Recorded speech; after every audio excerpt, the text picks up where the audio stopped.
Molly, if you were scripting at top of the first for Jake, I don't think you could have scripted it any better. Do you see anything mechanically that changed from that point? You know, you really don't see anything different as far as what he's doing, how he's delivering, wind-up.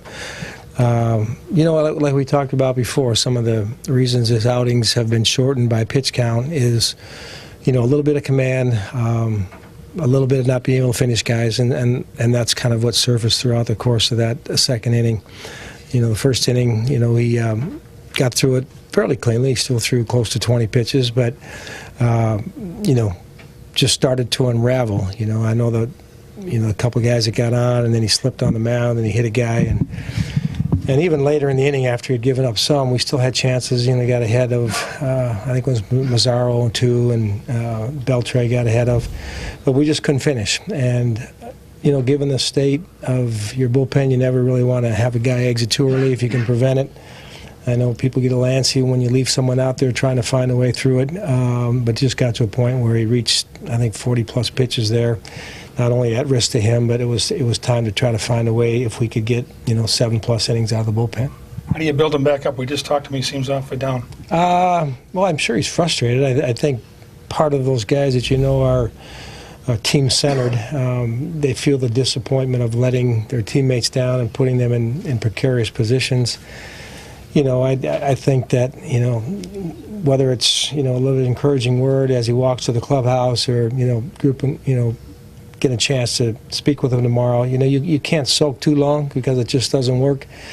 You know, you come back ready to do your work tomorrow and start preparing for your next start. Bullpen puts up 5 zeros to close that game out to give your team a chance to kind of chip away there.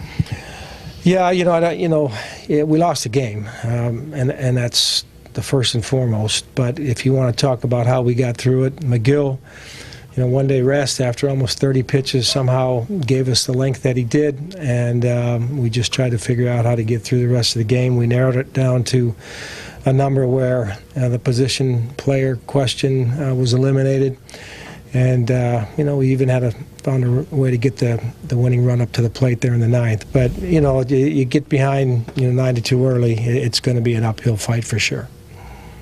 Making some moves here. We're going to option Romero down in Rochester. Just briefly, you know, there's been a lot of really good things for him.